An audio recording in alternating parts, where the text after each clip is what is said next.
Bonjour, Corinne Boulangier, directrice de la première et accessoirement animatrice du Beaux-Arts Book Club francophone.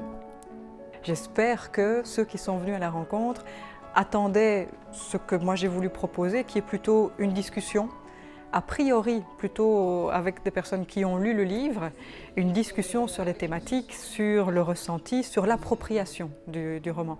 C'est vrai que je n'ai pas envisagé ces Beaux-Arts Book Club pour ma participation comme si je devais arriver avec une série d'exposés point par point, des points très académiques.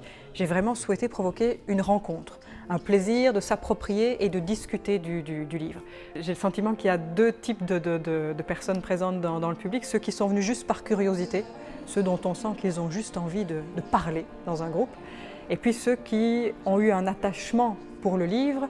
Je trouve ça très troublant de voir à quel point certains lecteurs s'approprient le livre et viennent en discuter avec leurs tripes, avec leur ventre. C'est très présent ici ce soir pour certains.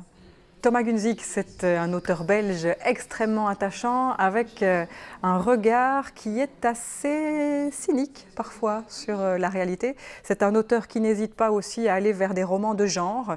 Je pense que c'est un auteur qui peut-être prend plaisir à déstabiliser et par son regard et par la provocation qui est à l'œuvre. C'est généralement quelqu'un qui aime à bousculer un public plus classique. Je pense que ceux qui aiment être bousculés se retrouveront dans le roman de Thomas Gunzig. C'est un homme brillant, doué pour la conceptualisation des choses. Reza, c'est une grande auteure française, versée surtout dans le théâtre à l'heure actuelle, qui est plus classique dans l'approche, qui s'attache beaucoup à des sujets de société, donc ceux qui sont interpellés par les thématiques de société et la volonté d'interroger l'évolution d'époque aujourd'hui sur certains angles de société se retrouveront chez Yasmina Reza.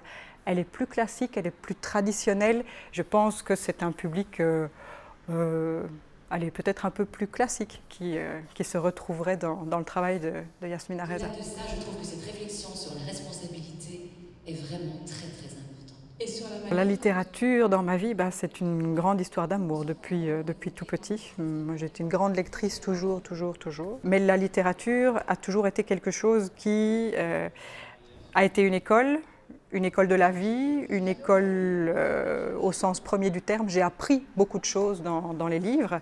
C'est un refuge, les livres souvent aussi, en tout cas dans un premier temps, ça a été un refuge.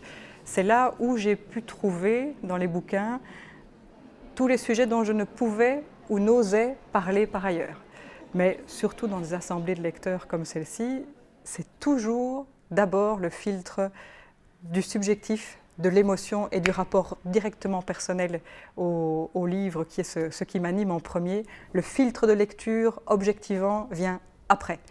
C'est toujours un rapport plus affectif à la littérature que je peux avoir et que j'essaye de transmettre aussi, parce que je suis persuadée qu'une œuvre d'art, quelle qu'elle soit, n'a jamais d'intérêt que pour ce qu'elle fait vibrer et pour ce qu'elle permet d'élever en nous par cette petite part